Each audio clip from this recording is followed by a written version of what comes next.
वंदिता रहते वोच्चमाराहणा कंसो। जय बोलो पार्षद भगवान की जय। महावीर भगवान की जय। आचार्य श्री शिव कोटि महाराज की जय। आचार्य श्री कुंतु सागर जी, कनक नंदी जी, पदम नंदी जी महाराज की जय।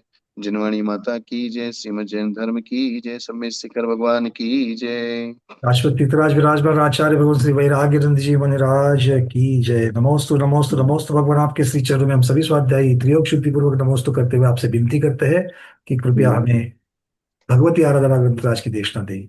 नमोस्तु। मतलब वो लेडीज की बहुत भावना थी, नहीं मुझे शिखर जी ही जाना है और जाके समाधि करवाना है, तो परिवार वाले तो जल्दी से लाने को तैयार होते नहीं है। अब वो जी, उसकी जबरदस्ती बोले अगर तुम लेके नहीं जाओगे तो मेरा अन्न पानी का त्याग है। क्या दृढ़ता है, ये यही तो बात है। परिवार परिवार तो अपने हिसाब से स्नेह से करेगा ही करेगा, राग भाव से हाँ, करेगा। पर उस वही चीज। जीव की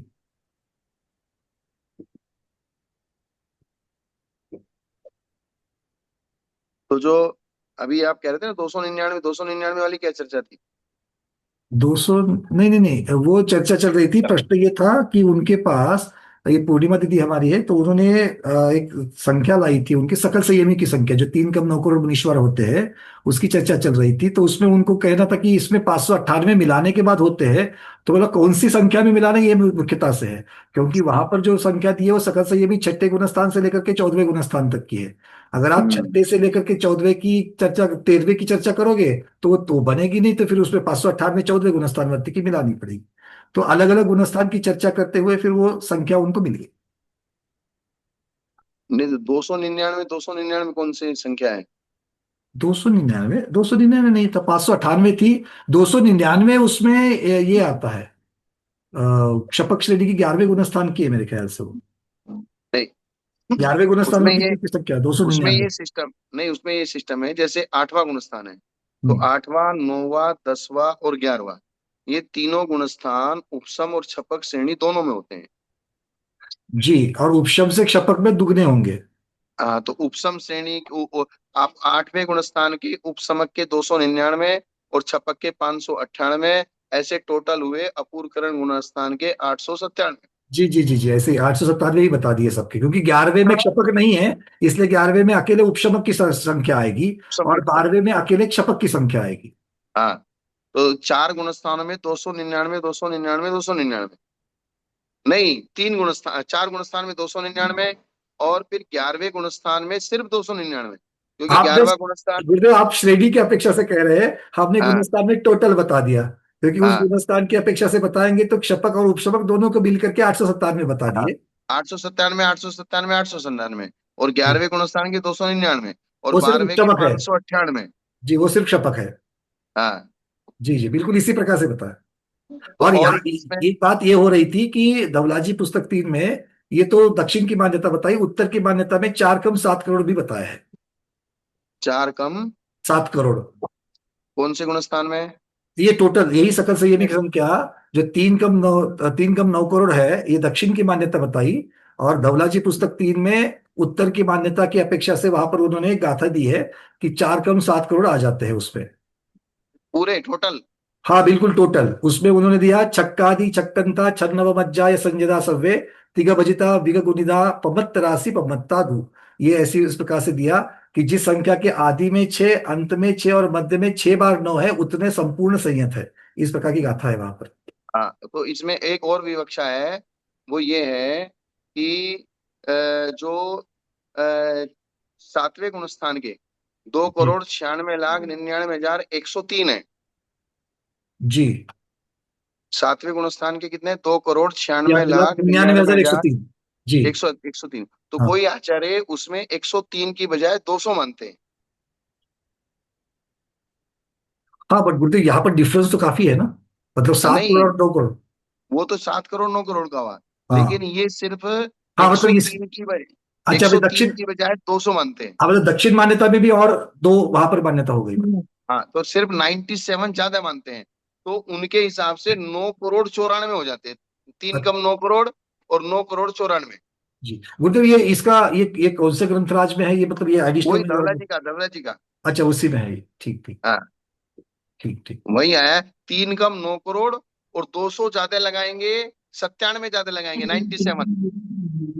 जी तो 97 ज्यादा लगाएंगे तो 9 करोड़ 94 हो जाएंगे। जी, 3 यहाँ पर और 94 इस प्रकार से। हाँ, ये विवक्षा है। जी। और इन्होंने ये 4 कम 7 करोड़ की भी उन्होंने पूरा दिया है कि छठे गुणस्थानवर्ती जीव कितने हैं। 4 करोड़ हाँ, 66,66,6664 पे पढ़ ही रहा हो यहाँ पर। सातवें गुणस्थानवर्ती जीव, क्योंकि ये संकलन हमने अपनी सम्यक तो मार्गना में रखा था, उस पीडीएफ तो में रखा है। सासा पहले गुणस्थान में तो अनंत है, दूसरे गुणस्थान में 104 करोड़ है मनुष्य। हम्म। मनुष्य मनुष्य जी। दूसरा गुणस्थान चारों कृतियों में होता है, लेकिन मनुष्य मनुष्य कितने, 104 करोड़। तीसरे गुणस्थान के मनुष्य 52 करोड़, और चौथे गुणस्थान के मनुष्य 700 करोड़, और पांचवें गुणस्थान के मनुष्य 13 करोड़। 13 करोड़। ये चलिए गाथा ले लेते हैं। 75 से शुरुआत होगी अभी। पृष्ठ हाँ, क्रम 112। यदि निर्यापक सुलभ हो और आगे दुर्भिक्ष का भय न हो तो भक्त प्रत्याख्यान करना योग्य नहीं है, ऐसा आचार्य कहते हैं। तत्ण कपदि भत्त पैन्नम अनुवट्ठिदे भये पुरदो सोमरनम पच्छन्तो हो द्यु सामान्य निविन्नो। आगे भय के अनुपस्थित होते हुए, अगर आगे भय नहीं है, क्या नहीं है, आगे अगर कोई भय नहीं है, अर्थात निर्यापकाचार्य मिल जाते हैं या दुर्भिक्ष का भय नहीं है, तो वो उसका भक्त प्रत्याख्यान योग्य नहीं है। और फिर भी यदि वह मरने की इच्छा करता है तो मुनि धर्म से विरक्त होता है। इसका मतलब उसको वैराग्य से वैराग्य हो गया। हाँ, मतलब ये अभी अभी भक्त प्रत्याख्यान को धारण करता है, इसकी अपेक्षा कह रहे हैं। मतलब अगर कोई प्रतिकूलता नहीं है और समाधि का कोई उसके अंदर योग्यता नहीं है, अभी वो आराम से जी सकता है, और फिर भी समाधि की इच्छा करता है, मेरी समाधि करनी है, समाधि करनी है, इसका मतलब वो उसको मुनि धर्म से विरक्ति हो गई, अर्थात उसको वैराग्य से वैराग्य हो गया। वैराग्य से भी वैराग्य हो गया। हाँ, ऐसा। जिसका चारित्र निरतिचार पलता हो, जिसका चारित्र जी, निरतिचार विचार। पलता हो, और अगर अतिचार रख के पलता हो तो भी समाधि कर लेनी चाहिए। इसका अच्छा मतलब क्या अच्छा। लिखा है, जिसका चारित्र निरतिचार पलता है, इसका मतलब जिसका चारित्र निरतिचार नहीं पलता है। फिर निर्यापक सुलभ है, इसका मतलब अगर निर्यापक सुलभ नहीं है, दुर्भिक्ष का भय भी नहीं है, और अगर दुर्भिक्ष का भय है फिर भी यदि वह मरना चाहता है, तो ऐसी संभावना होती है कि वो मुनि पद से विरक्त हो गया है, सर्वथा नहीं। ऐसा अनुमान लगाया जा सकता है कि अर्थात उसको मुनि पद से विरक्त हो गया। तो शंका, अर्य इस पद से अर्ह की सूचित, अर्ह को सूचित किया गया है, और अनर्ह यानी कि अयोग्य, यानी कि नहीं, तब ग्रंथकार ने सूत्र विरुद्ध व्याख्या क्यों की, अर्ह और हाँ, मतलब सारी आप बातें योग्यता की करनी चाहिए थी, आप बीच में अयोग्यता की बातें क्यों कर रहे हो इस प्रकार से। हाँ, अरह के प्रसंग में अनर्ह आया है ऐसा कोई कहते हैं, अथवा लक्षणा से अरह भी अनर्ह को सूचित करता है। एक क्या होता है, प्रत्येक जो लक्षण होता है उसकी जो एक लक्षणा होती है, उस लक्षणा के कारण से उस लक्षण से विपरीत भी उस चीज को ग्रहण कर लिया जाता है। जी। इसलिए कोई दोष नहीं, क्योंकि सब वस्तुएं स्वयं का अभाव और पर का अभाव दोनों के होने पर ही आत्मलाभ करती हैं। जैसे मोक्ष मार्ग पर नहीं चलना मतलब संसार हाँ, मार्ग पर चलना, हाँ, ये उस प्रकार से हो गया ये। ये चीज।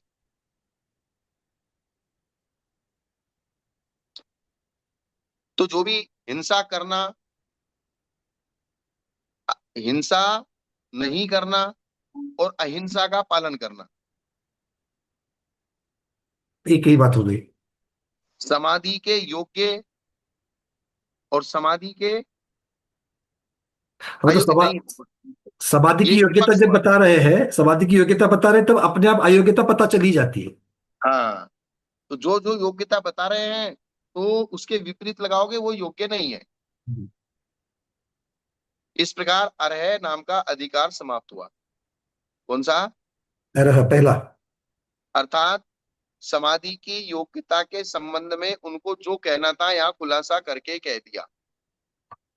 अब इसमें से अगर आपके पास कोई नई सिचुएशन आती है तो आप इसी को उपलक्षण मान के उस सिचुएशन को अपनी बुद्धिमत्ता से, प्रज्ञा से लगा लेने। जी। क्या? मतलब यहाँ पर जो जितनी योग्यता की बातें की है उसमें भी उस तरीके से आगम के दायरे में रहते हुए अपना बुद्धि लगा करके उसकी अलग उपलक्षण भी लगा लेना। हाँ, उपलक्षणता, उपलक्षण लक्षण से कि अगर कोई ऐसी चीज, परिस्थिति आ रही है जो यहाँ लिखी नहीं है लेकिन वो उपलक्षण से उसमें घटित हो जाती है, जी। तो भी उसको लगा लेने का होता है। जो भक्त प्रत्याख्यान करने के योग्य है उसके भक्त प्रत्याख्यान का परिकर जो लिंग है, उस लिंग का कथन अब करते हैं। पहली बात तो ये सेटिंग कर दी कि भाई ये व्यक्ति, ये साधु भक्त प्रत्याख्यान करने के योग्य है, अर्थात अब इसको समाधि करने की तैयारी है, या ये समाधि करने के योग्य है, अर्थात ये भोजन पानी का त्याग करने के योग्य है। तो जो योग्य है, तो योग्य है तो अब उसका परिकर लाओ। क्या करो? उसका परिकर मतलब उसका जो धारण साधन, करने वाला साधन, साधन, साधन। परिकर, उसके सहयोगी। तो सबसे पहला उसका परिकर है लिंग। सबसे पहला उसका परिकर क्या है? लिंग। वेश। तो उस लिंग का कथन करने के लिए आगे की गाथाएं कहते हैं। उत्सर्गीय लिंग कदस्य लिंग मुत्सर्गीयम तयम चेवे औवादे लिंगस्य विपसत्वमुपसर्गीयम लिंगम। जो औत्सर्गिक लिंग में स्थित है, अपवादिक और औत्सर्गिक दो मार्ग हैं, राजमार्ग और अपवाद मार्ग, उत्सर्ग मार्ग और अपवाद मार्ग। तो उत्सर्ग का भाव औत्सर्गिक, अपवाद का भाव आपवादिक, पुत्र का भाव पौत्र, हाँ, जैसे क्षाइक क्षाइक क्षायब शब्द भी जो बन गए उस तरीके से। क्षय का भाव क्षाइक, जी। क्षय से होने वाला, नाभि से नाभेय। जी। तो ये भाव अर्थ में तद्धित के प्रत्यय होते हैं संस्कृत में। तो जो औत्सर्गिक लिंग है, पूर्व ग्रहित, अर्थात पहले से मैंने जो दिगंबर दीक्षा ली हुई है, ये मेरा औत्सर्गिक लिंग है, अर्थात मैंने दिगंबर दीक्षा पूरी ली हुई है, पीछी कमंडल मेरे हाथ में है और मैं एक दिगंबर दीक्षा क्रम पूर्वक ले चुका हूं, तो ये मेरा औत्सर्गिक लिंग है। और अपवादिक, अपवादिक लिंग वाले का भी औत्सर्गिक लिंग होता है यदि उसका पुरुष चिन्ह दोष रहित होता है। अगर कोई अपवाद रूप से भी वस्त्र उतारता है समाधि के समय में, उसको दीक्षा दी जाती है, तो उसका भी औत्सर्गिक लिंग होता है, अर्थात उसको भी नग्न मुद्रा दी जा सकती है, लेकिन बशर्ते उसका जो पुरुष चिन्ह है उसमें कोई दोष नहीं होना चाहिए। समझ में आया क्या? ये क्षुल्लक एलर्जी की चर्चा हो रही है नहीं, या फिर चाहे वो क्षुल्लक हो, चाहे वो ऐलक हो, और चाहे वो ग्रस्त हो। गृहस्थ हो? ठीक। तो अपवाद लिंग वाले को हम दिगंबर दीक्षा दे रहे हैं, मतलब एक औत्सर्गिक तो वो होता है जिसने 10-20 साल पहले से ही दीक्षा लेके चालू है वो, जी। और जिसको लास्ट समय में अंतिम मूवमेंट पे या मरने से 2-5 दिन पहले या 10 दिन पहले दीक्षा दी जा रही है, जी। जी। जी, बिल्कुल क्लियर। वो अपवादिक लिंग हुआ। तो अपवादिक होते हुए भी फिर भी उसको औत्सर्गिक, औत्सर्गिक यानी कि दिगंबर दीक्षा, अर्थात यहाँ दो विवक्षा हो गई। एक वो जो 20-25-30-40 साल 50 साल पहले से दिगंबर दीक्षा का पालन करके अपने चारित्र का पालन कर रहा है, उसका औत्सर्गिक लिंग यानी कि दिगंबर मुद्रा। और एक जो टाइम टू टाइम अपनी समाधि के लिए गुरु के पास आया है और बोले अब मुझे दीक्षा देके मेरी समाधि करा दो। जो पहले से सकल संयमी है और दूसरा जो पहले से सकल संयमी नहीं है, इस प्रकार से। नहीं है, लेकिन उसको मरते हुए भी अगर उसको दिगंबर बनाना है तो उसका पुरुष चिन्ह दोष से रहित होना चाहिए। जी। क्या होना चाहिए? निर्दोष होना चाहिए। हाँ, अब निर्दोषता का मतलब क्या है आगे बताएंगे टीका में। जी जी जी। उत्कृष्ट से सर्जन अर्थात सकल परिग्रह के त्याग को उत्सर्ग कहते हैं। उत्सर्ग अर्थात सकल परिग्रह के त्याग से होने वाले लिंग को औत्सर्गिक लिंग कहते हैं। औत्सर्गिक लिंग का मतलब है जब आपने संपूर्ण परिग्रह का त्याग कर दिया, घर परिवार सब कुछ परिग्रह आदि का त्याग कर दिया, वो उसके दिगंबर दीक्षा औत्सर्गिक लिंग कहलाती है। यहाँ सृज धातु का अर्थ क्रिया सामान्यवाची लेना चाहिए, क्योंकि ऐसा कहा है कि धातुओं के अनेक अर्थ होते हैं। तब ऐसा अर्थ होता है कि जो औत्सर्गिक लिंग में स्थित है और भक्त प्रत्यय ज्ञान की अभिलाषा रखता है, उसका तो वही लिंग रहता है जो उसने पूर्व में ग्रहण किया है। अर्थात 25 साल पहले उसने दिगंबर दीक्षा ली है, आज समाधि के समय में उसको कोई नया लिंग नहीं दिया जाएगा। जी जी बिल्कुल वही कायम रहेगा। हाँ, लेकिन जो क्षुल्लक है, एल्लक है या घर से आया है, तो उसको एक उसके सारे वस्त्र आदि उतार के उसको एक दिगंबर दीक्षा दी जाएगी। तो जिसने पूर्व में ग्रहण किया है, अर्थात औत्सर्गिक लिंग पूर्व में ग्रहण किया है, तो वो का वही रहता है। मुनियों के अपवाद का कारण होने से परिग्रह को अपवाद कहते हैं। ओ क्या परिभाषा है। यहाँ परिग्रह को अपवाद, परिग्रह इजिकल टू अपवाद, और अपवाद से होने वाला लिंग अपवादिक, जी। अर्थात परिग्रहधारियों के जो अब लिंग दिया जाएगा। और परिग्रह की परिभाषा क्या बनाई? मुनियों के अपवाद का कारण होने से परिग्रह को अपवाद कह दिया। अपवाद कहते हैं। कोई भी परिग्रह रखता है तो सीधा सीधा एक साधारण श्रावक भी कहते हैं महाराज महाराज कैसे हैं? इनके पास इतना परिग्रह है। तो जिसके अपवाद हो वह अपवादिक है, अर्थात परिग्रह सहित लिंग वाला अपवादिक लिंगी होता है ग्रस्त। और वह यदि भक्त प्रत्याख्यान करना चाहता है तो उसे परिग्रह को त्याग कर औत्सर्गिक लिंग धारण करना होता है, क्योंकि जो 25 साल से पहले ही मुनि है तो उसके तो औत्सर्गिक लिंग ऑलरेडी है। जी जी। लेकिन जो ग्रस्त आया है उसको, क्योंकि वो अपवादिक लिंगी है अर्थात ग्रस्त है, अब उसको दिगंबर दीक्षा लेनी है तो फिर उसको औत्सर्गिक लिंग धारण करना होता है। इस लिंग धारण करने पर उसको नग्न होना पड़ता है, किंतु उसके संबंध में ये नियम है कि उसका लिंग पुरुष चिन्ह प्रशस्त होना चाहिए। तो प्रशस्तता क्या है? लिंग का चर्म रहित होना, ये ये सारे अप्रशस्तता है। ये सारे दोष की चर्चा चलेगी अभी। हाँ, अर्थात जिस प्रकार से यवन समाज में बचपन से ही वे दिगंबर दीक्षा ना ले सकें, इसीलिए वे पैगंबर, इसलिए उनका वो ऊपर का चमड़ा ऑलरेडी बचपन में ही हटा दिया जाता है। दिगंबर पैगंबर। हाँ, ठीक। जिनको हम यवन कहते हैं। जी यवन यवन के अंदर आएंगे वो। तो वो जो यवन लोग हैं वो बिल्कुल हमारे विपरीत आचरण करते हैं। आप दिन में खाते हैं, वे रात में खाते हैं। आप सीधे हाथ धोते हैं, वे उल्टा हाथ धोते हैं। आप सीधे तवे पे रोटी बनाते हैं, वे उल्टे तवे पे रोटी बनाते हैं। आपके मंदिर में प्रतिमा होती है, उनके मंदिर खाली होते हैं। बिल्कुल विरुद्ध है। और अगर आप 90 डिग्री में बनाएंगे तो वो कभी भी अपने मस्जिद को 90 डिग्री में नहीं बनाएंगे, हम वो लेफ्ट टू टेढ़ी राइट बनाएंगे। पढ़ते हैं वो राइट टू लेफ्ट पढ़ते हैं। हाँ, आप शुरू के पेज से पढ़ेंगे, वो लास्ट के पेज से पढ़ेंगे। आप लाइन को इधर से इधर पढ़ेंगे, वो लाइन को इधर से इधर पढ़ेंगे। ये भी हमने अपने गुरुओं के मुख से सुना है कि जिस समय महावीर भगवान के समय में समूह शरण में कुछ साधु पार्श्वनाथ भगवान के शिष्य थे। अच्छा। और पार्श्वनाथ भगवान के शिष्य होने की आपने भी सुना होगा।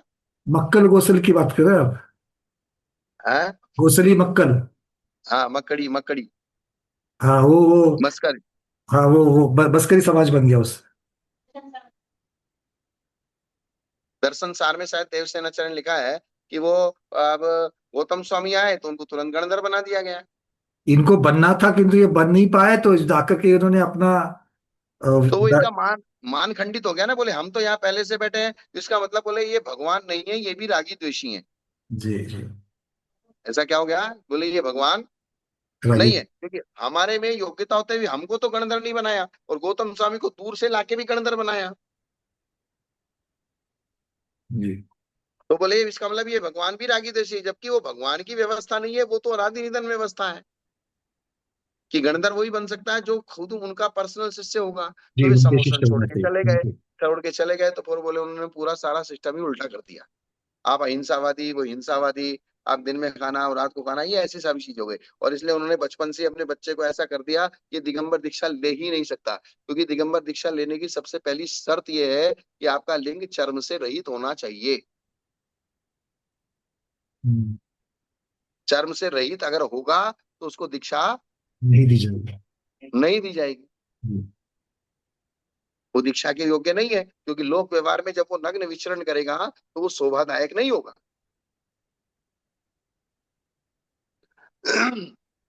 फिर दूसरा, अति दीर्घ होना, स्थूल होना, बार बार उसमें विकार आना, ये दोष हैं। इन दोषों से रहित होने पर ही औत्सर्गिक लिंग दिया जाता है। यहाँ लिंग शब्द से पुरुष चिन्ह का ग्रहण किया गया है, तथा उसके जो अंडकोश आदि है उनका भी ग्रहण किया गया है। वे भी अति फूले हुए बड़े हुए ना हो, वे भी अति लटकते हुए लंबे नहीं होना चाहिए, क्योंकि ये पंच परमेष्टि का पद है, दिगंबर साधु का पद है, पूजनीय पद है, तो उस व्यवहार में भी प्रशस्तता लगनी चाहिए। जी जी जी बिल्कुल। तो आगे अप्रशस्त लिंग वाले के औत्सर्गिक लिंग नहीं होता, इस कथन का अपवाद करते हैं। अच्छा। अभी एक यहाँ पे इन्होंने कहते हैं अप्रशस्त लिंग वाले के औत्सर्गिक लिंग नहीं नहीं। होता है, लेकिन कथनचित होता है। तो ये अब उसमें वो भी बता। अर्थात उस चीज का भी ये नया रास्ता निकाल रहे हैं।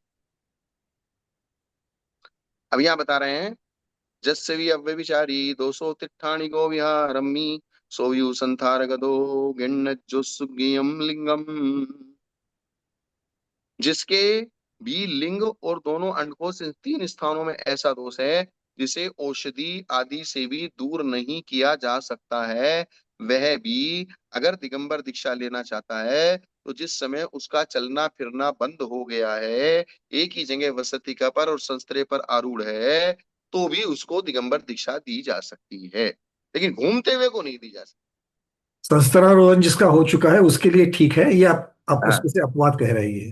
हाँ, मतलब वो उस अपवाद का भी अपवाद। जी। जिसके तीन स्थान में ऐसा दोष है जिसे चिकित्सा से भी दूर नहीं किया जा सकता, वह भी जब भक्त प्रत्याख्यान करता है तो उसको वसतिका में संस्थ्रे पर ही रहना होता है। अर्थात उसकी अब चलने फिरने की ताकत खत्म हो गई है। अर्थात वो कहीं बाजार बाजार में इधर उधर घूमता नहीं है, तो सिर्फ अब उसको कमरे में ही है, वसतिका में ही है, तो उसको बोले एक बार आप अब जो है इस प्रकार से दिगंबर दीक्षा दे सकते हो। अतः उस समय उसे भी औत्सर्गिक लिंग का ग्रहण करना आवश्यक है।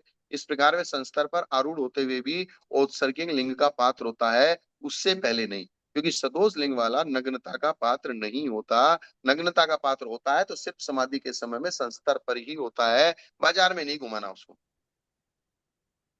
क्या नहीं करना। तो मतलब बाकी समाज में उनको लेकर के नहीं आना, उनको एक रूम में अपने संस्तर पर रहेंगे। हाँ, आत्मकल्याण करना है तो आत्मकल्याण हो जाएगा, और तो क्या करें। जी। अब प्रभावना ना हो, ये उसके पीछे का हेतु है।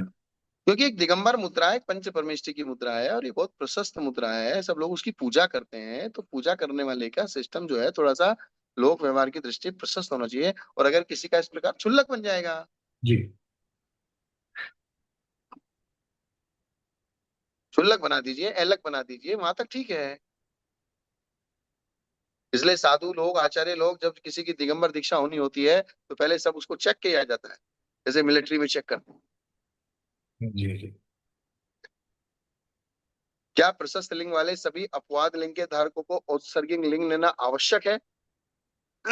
इस शंका का फिर समाधान करने के, इसमें और भी कोई विवक्षा है क्या?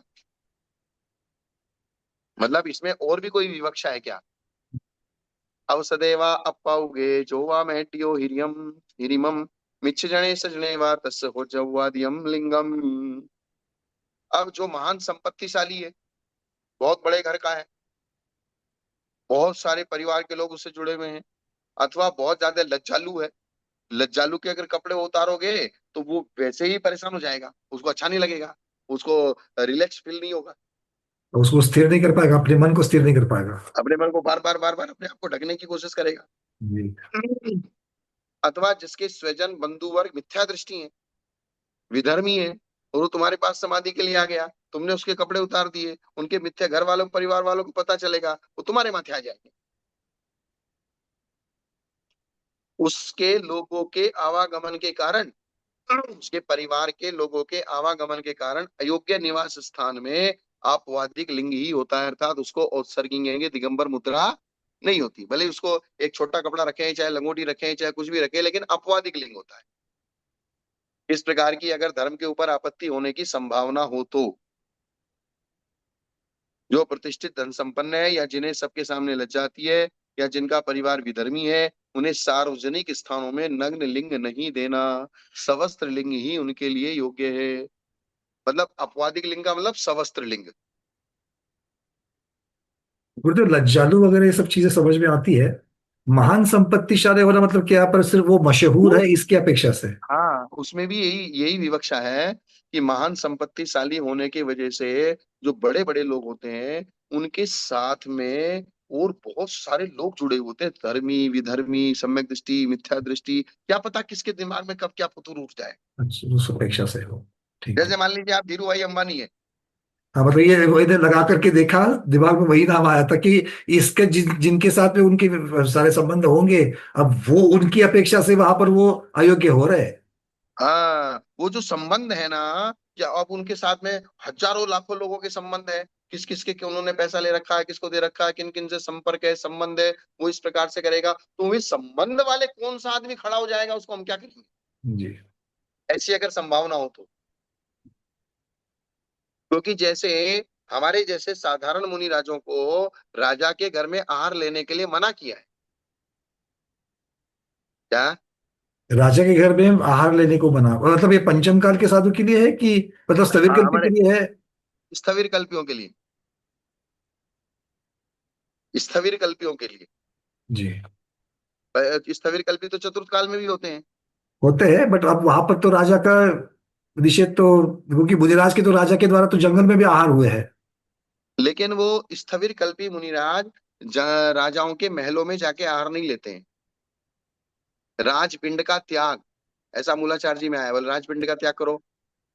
और राजपेटी का अर्थ तो वही हो गया मतलब। हाँ, राजाओं का भोजन। जी। बोले उसका कारण क्या है, क्योंकि राजाओं के महल में बहुत सारे लोगों का संपर्क होता है, सम्यक दृष्टि मिथ्या दृष्टि, ज्ञानी अज्ञानी, त्यागी नहीं त्यागी, और उद्दंड मूर्ख। तो कोई स्त्रियां, उन्मत्त स्त्रियां, कोई भी तुम जब वहां घुसोगे तुम्हारे ऊपर आरोप लगा देगा, सामान खुद उठा के ले जाएगा, बोले वो मारा जाए थे, वो ले गए उठा के। तो गुरुदेव, इसी इसी मन में जिज्ञासा उठ रही कि आज के, आप जैसे आपने नाम भी लिया था कि आज अगर मतलब जो महाधनाढ्य अभी आज के आज के काल में जो है, जो अब्जोपति वगैरह है, क्या उसके घर में आज के साधु आहार नहीं करेंगे फिर? हाँ, दोनों बचना चाहिए। बचना चाहिए। ठीक। ऐसी अगर फिर आप थोड़ा निर्णय कर लीजिए, या फिर आप आपके गुरु हैं, आप उनसे आज्ञा ले लीजिए, और तो विवक्षा उस तरीके से। विवक्षा देख लीजिए। ऐसा भी हमने देखा है कि जो अब्जोपति अरबपति खरबपति लोग होते हैं, उनके घर में जाके जो नए दीक्षित होते हैं, छोटे छोटे मुनिराज होते हैं, उनको देख के ही वो दिमाग उनका घूम जाता है। अब तो इसके पीछे की विवक्षा को अच्छी तरीके से समझ करके फिर उसके बारे में होगा। हाँ, उनको जाके देख के, उनके घरों की शोभा देख के आप निदान कर सकते हो, आप उस घर में पैदा होने की भावना रख सकते हो, इस प्रकार का वैभव मेरे भी हो, ऐसी भावना आपके हो सकती है। अरे यार क्या बात है, कैसा महल है, किस प्रकार से क्या किया है, क्या बनाया है। मतलब जहां पर भोजनशाला है उनके नौकरे के अधीन है, वो उसका सा पूरा का पूरा हाँ, मैनेजमेंट कर रहे हैं, तो उनके उनको इस प्रकार की चीजें पता ना हो तो वहां पर जाकर के शुद्धता नहीं बनेगी, इस प्रकार की अपेक्षा हो जाएगी। हाँ। और फिर जो राजा लोग बहुत सारे लोग, उनका आना जाना करना, तो राजा ही होता है, और राजाओं का संबंध तो सब तरह की 36 जातों से होगा। तो इसलिए साधु को ये सब करने की क्या आवश्यकता, साधु को तो अपने शांति से 2 रोटी खाने, शांति से कहीं भी झोपड़ी पोपड़ी में खाया है, वही ठीक है। ये सारी सावधानियां इसलिए बताई गई हैं कि कहीं भी साधु को रिस्क नहीं लेना। जी। सीधी या, सीधी सी बात। यहाँ गरिष्ठ भोजन की भी विवक्षा हो सकती है? हाँ, गरिष्ठ भोजन भी है, रिस्क सबसे बड़ी, गरिष्ठ भोजन एक बार ले भी लिया तो भी चल जाएगा, लेकिन रिस्क नहीं लेना। रिस्क नहीं ले सकते बिल्कुल। आपको हम बताएं कि हम जब श्रवण, मैंने आपको बताया भी था शायद, श्रवण बेलगोला के स्टेज पे बैठे थे, 350 साधु वहां थे, नरेंद्र मोदी वहां आया, अगर कोई बहरूपिया हमारे 350 साधुओं के बीच में बैठ जाता दिगंबर वेश बना के या छुल्लक वेश बना के, या कोई लेडीज आरिका माता जी की साड़ी का वेश बना के उसमें बैठ जाता, घुस जाता, और कोई आपत्ति अगर हो जाती, उसने कुछ कर दिया होता, तो हमारे सब साधुओं की क्या दशा होती, सोच लो आप। बिल्कुल भी बहुत बहुत बड़ा संकट होता वो। आप कल्पना कर लो उस चीज को। क्योंकि सब सबके सब उस क्या इंक्वायरी के घेरे में आ जाते तो कितनी बड़ी आपत्ति हो जाती हाँ, है। वो पूरे के उस समय की जो टीम है, आपको एक को भी वहां से बाहर नहीं निकलने दी। जी। और इसलिए हम सबको स्पेशल स्पेशल वार्निंग दी गई थी कि जो भी साधु हैं अपने अपने संघ को अपने अपने साथ में, सब आपस में एक दूसरे को जानते हैं, इसलिए इस चीज का बहुत गंभीरता से ध्यान रखना चाहिए कि कोई भी नया साधु अगर है और वो किसी की भी जानकारी में नहीं है, तो उससे थोड़ा सा सावधान रहना। कोई ब्रह्मचारी है, कोई ब्रह्मचारिणी है, कोई वेश बना के कुछ भी आ जाए, तो उसमें छुल्लक छुल्लक लंगोटी पहन ली, कपड़ा पहन लिया, पीछे बाजार में मिलती है, लेके आ गया, वहां बैठ गया, तो क्या करोगे आप आतंकवादी।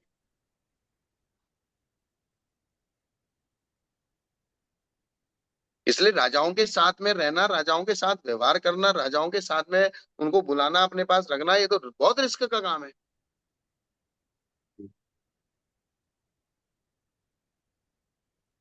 और मैंने बताया था आपको, एक आचार्य महाराज के पास में बैठ गया था कि जिसको राजा को मारना था। हाँ वो वाला प्रकरण। हाँ। फिर तो उसने तो जैसे राजा महाराज से अंदर बात करने के लिए आया, तो वो पास में ही बैठा था, वो भी साधु के वेश में, उसने आचार्य महाराज का विश्वास जीत लिया, वो भी महाराज के पास बैठा था। राजा अंदर आया और बाकी तो सब बाहर खड़े थे, उसने एकदम से उठा चाकू, राजा को मारा और भाग गया पीछे से। तब आचार्य महाराज बैठे हैं अकेले और पूरी बाहर जनता खड़ी है, पूरे सारे सैनिक खड़े हैं। अब क्या स्थिति होने वाली है? जैसे मान लीजिए मेरे अब मेरे लिए कोई, सारी संशय की सुई तो आचार्य महाराज की तरफ ही जाएगी। हाँ सीधी सीधी सी बात है। मतलब मैं अगर अंदर कमरे में बैठा हूँ, राज्यपाल आया है, अधिकारी आया है, जिला कलेक्टर आया है, वो अंदर मेरे पास अकेला दर्शन करने के लिए आ गया, और अंदर कमरे में आते सार उसको चाकू से किसने वार कर दिया, वो तो पार करके चला गया, और मैं बैठा हूँ, मेरी क्या स्थिति होने वाला है, ये बताओ। अब कल्पना कर लो उस चीज की। ये बहुत बड़ी रिस्क है, बिल्कुल बिल्कुल रिस्क है। हाँ। आखिरकार आचार्य महाराज को उसी समय दीवार पे उन्होंने उसी रक्त से लिखा कि ये हत्या उसने की है, और खुद अपने आप को चाकू मार लिया, खुद ने आत्महत्या कर ली। बोले नहीं तो अभी तो मुझे पकड़ के लेके जाएंगे, रोज जेल में बंद करेंगे सीधा, पूरे धर्म के ऊपर अपवाद हो जाता। इसलिए साधुओं को राजाओं से बच के रहने के लिए ही कहा है। समझ आ रहे हो बिल्कुल भाई? हाँ।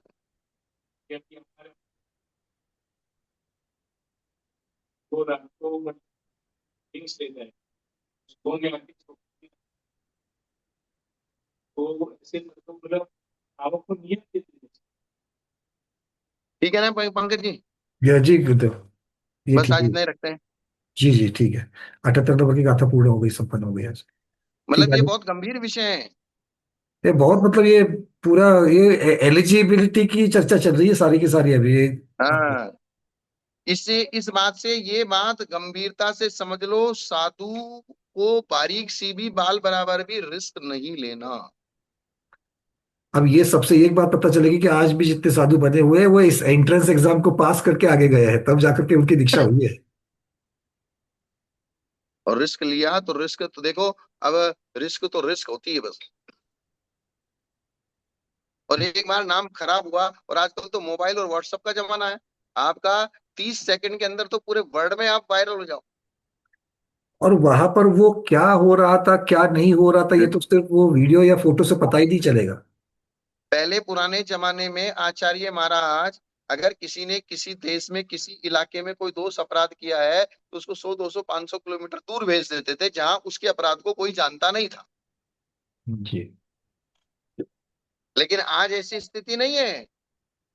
आज अगर आप वायरल हो गए तो पूरी इंडिया में एक साथ हो गए, अब जाओ कहाँ जाते हो। और जहां जहां जाओगे, वहां तुम्हारे पीछे लगे हुए लोग उससे पहले उसी गांव में व्हाट्सअप करेंगे